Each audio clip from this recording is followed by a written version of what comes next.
City news కి స్వాగతం.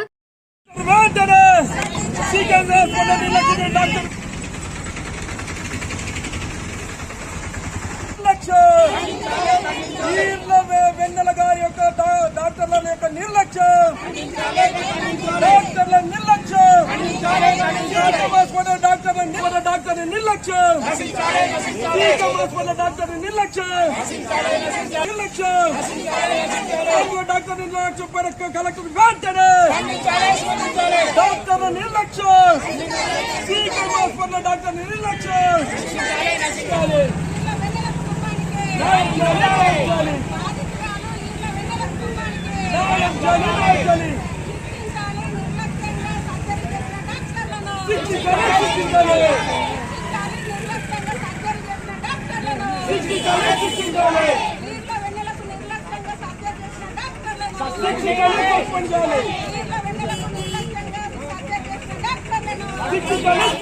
ఉదయం 5:30 గంటలకు మా కోడలు ఈర్ల వెన్నెల మరి యొక్క భర్త పేరు అగస్టిన్, గ్రామం ఎన్టీఆర్ నగర్, మరి యొక్క పేద కుటుంబం చెందిన యొక్క వ్యక్తి ఇక్కడ సీకేఎం హాస్పిటల్లో డాక్టర్లే దేవుళ్ళని నమ్ముకొని మరి హాస్పిటల్కు తీసుకురావడం జరిగింది.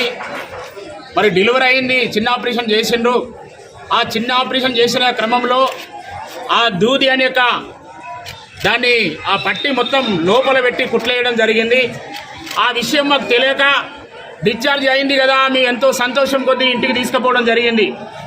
ఆ రోజు నుంచి వెళ్ళి అమ్మాయికి మూత్రం రాకుండా చాలా ఇబ్బంది పడ్డది. కడుపు ఉబ్బి మరి 4 రోజులు చాలా ఇబ్బంది పడింది. ఆ సమయంలో మనం డాక్టర్లం కాదు, మనకు అర్థం కాక ఏమైందని మేము ఎంతో బాధపడుతున్న సమయంలో ఆ యొక్క మూత్రం పోసే సమయంలో చిన్న దూది లెక్క కనబడ్డది. మా మిస్సెస్ చూసింది. మరి ఏంది అని మిల్లది బయటికి వెళ్ళడం వల్ల ఆమె తట్టుకోలేక నొప్పులకు అవస్థకు భరించలేక నేను చనిపోతా అని ఆ రక్తస్రావమై చేయాలి. ఆ రోజు హోలీ పండుగ ఉన్నది, ఎక్కడికి పోదామని ఆటో కూడా దొరకని పరిస్థితి ఉన్నది. ఆ నైట్ అంతా హాస్పిటల్కి తీసుకొద్దామంటే ఇక్కడికి పోతే నేను చనిపోతానని ఇక్కడ తీసుకువెళ్ళకండి, వాళ్ళు నన్ను బాగా ఇబ్బంది పెట్టిళ్ళు. ఆ చేయి బట్టి గుంజుకపోవడం జరిగింది.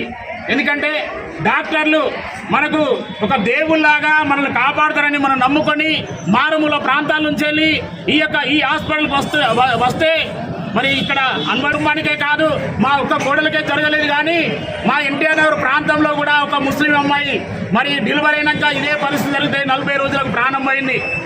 అప్పుడు కూడా మేము స్థానిక ఎమ్మెల్యే ఆర్ఎంఓ గారికి చెప్పి ఇలాంటి పరిస్థితి ఇంకొకసారి జరగద్దని సార్ కూడా చెప్పిండు. సారీ ఇట్లా చేయమని చెప్పిండు.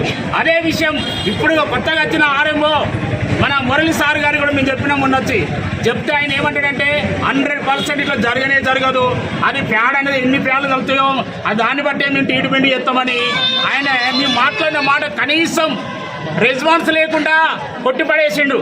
ఆ ప్రైవేట్ హాస్పిటల్ తీసుకపోతే 60% ఉన్న యొక్క నొప్పి ఇంకా 30% పెరిగిందంటే అమ్మాయి మీకు దక్కకపోవని అక్కడ డాక్టర్లు మాకు చెప్పినారు. ఎందుకంటే ఇలాంటి యొక్క పరిస్థితి మాకంటే పేదలు ఉండవచ్చు, ఈ పేదల కోసం వైద్యం అందించే యొక్క డాక్టర్లు వాళ్ళ ఇంట్లో నుంచి ఏదో డబ్బులు ఖర్చు పెట్టినట్టు డెలివరీ అయినాక ఆపరేషన్ అయినాక ఒక ఇంజక్షన్ ఇవ్వలేదు, ఒక టాబ్లెట్స్ ఇవ్వలేదు, ఒక గ్లూకోజ్ కూడా పెట్టలేదు.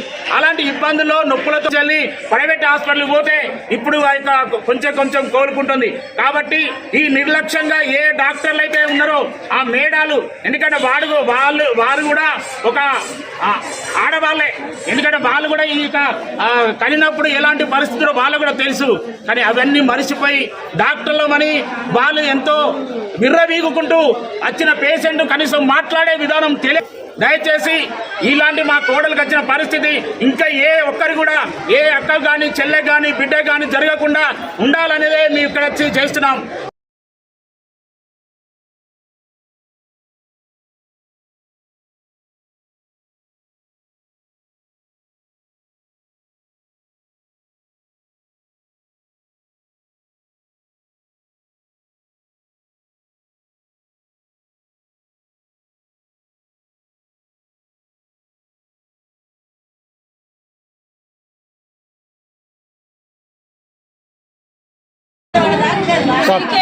ప్రభుత్వ హాస్పిటల్లో ఈర్ల వెన్నెల పైన జరిగిన ఈ ఘోరాతిఘోరమైన ఘటన పైన ఇలా ఐద్వా ఆధ్వర్యంలో పెద్ద ఎత్తున ధర్నా కార్యక్రమం చేపట్టాము. దీంట్లో కుటుంబ సభ్యులందరూ కూడా పాల్గొన్నారు. ఈర్ల వెన్నెల అని ఎన్టీఆర్ నగర్కు చెందిన ఒక మహిళ ఇక్కడ సీకేఎం హాస్పిటల్లో డెలివరీ కోసం వస్తే సర్జరీ చేశారు. ఈ సర్జరీ చేసిన క్రమం ఆ ప్యాడ్ని మొత్తం దాంట్లోనే పెట్టి కుట్టేశారు. ఎంత దారుణమైన విషయం అంటే దీన్ని తీవ్రంగా ఖండిస్తూ ఉన్నాం. సీకేఎం హాస్పిటల్లో ఉన్న డాక్టర్ల నిర్లక్ష్యం అనేది దీనికి చాలా ఘటనలు ఇలాంటివి జరుగుతూ ఉన్నాయి. మొన్ననే ఒక పేషెంట్ డెలివరీకి వచ్చి ఇంటికి వెళ్ళి చనిపోయిన పరిస్థితులు ఉన్నాయి. మరి ఏంటి అసలు ఇక్కడ వైద్యం ఎలాంటి వైద్యం ఇస్తూ ఉన్నారు అని చెప్పేసి దీనిపైన ఎంక్వైరీ చేయాల్సిన స్థితిని కనీసం పట్టించుకోకపోవడం వల్ల ఆమె లోపల ఉన్న ప్యాడ్ 66% మొత్తం ఇన్ఫెక్షన్ అయిన పరిస్థితి ఉన్నది. ప్రైవేట్ డాక్టర్లు ఆమె ప్రాణాన్ని రక్షించిన పరిస్థితి ఉన్నది. మరి సీకేఎం హాస్పిటల్ ఏం చేస్తుంది, డాక్టర్లు ఏం చేస్తున్నారు? ఇంత కోట్లు వాళ్ళని డాక్టర్లుగా ఇవాళ పంపిస్తే డాక్టర్లు ఇదేనా మీకు చేసే న్యాయం అని చెప్పేసి మేము ఐద్వాగా అడుగుతా ఉన్నాం. ఎవరైతే వెన్నెలకు చేసిండ్రో ఆ డాక్టర్ని వెంటనే సస్పెండ్ చేయాలని చెప్పేసి డిమాండ్ చేస్తూ ఉన్నాం. అట్లాగే వెన్నెల ప్రాణాపాయ స్థితిలో ఉంటే ప్రైవేట్ హాస్పిటల్ పట్టకపోతే వాళ్ళ లక్షలు పెట్టుకోలేని పరిస్థితిలో పేద కుటుంబం ఉన్నది. కాబట్టి ఆ కుటుంబానికి ఇప్పుడు ఆమెకు అయిన ఖర్చు ఎంత ఉన్నదో ఆ ఖర్చును మొత్తం ప్రభుత్వమే భరించాలని చెప్పేసి మేము డిమాండ్లో ఇలా ఉన్నది. రేపు భవిష్యత్తులో ఎట్లా ఉంటుంది అని చెప్పేసి డాక్టర్లే అక్కడ ఆందోళన చెందుతూ ఉన్న పరిస్థితి ఉన్నది. కాబట్టి ఆమెకు 5 లక్షలు నష్టపరిహారం ఇవ్వాలని చెప్పేసి ఐద్వాగా డిమాండ్ చేస్తా ఉన్నాం. అదేవిధంగా డాక్టర్ను సస్పెండ్ చేయకుంటే వ్యాప్త ఆందోళన చేస్తాము. ఇవాళ మహిళలకు మీరు ప్రభుత్వ ఆసుపత్రికి వస్తే ఇదే నా రక్షణ కల్పించేది అని చెప్పేసి మేము అడుగుతా ఉన్నాం. ఒకవైపు అంతర్జాతీయ మహిళా దినోత్సవం అని ప్రభుత్వాలు చెప్పుకుంటా ఉన్నాయి. మహిళా సాధికారత అంటాను, మహిళా విద్యా వైద్యం అంటాను. ఇవాళ వైద్యంలో ఇలాంటి నిర్లక్ష్యం జరుగుతూ ఉన్నది. నేను డిమాండ్ చేస్తున్నాం. కలెక్టర్ చైర్మన్గా ఉన్నారు. కలెక్టర్ గారు దీని మీద వెంటనే యాక్షన్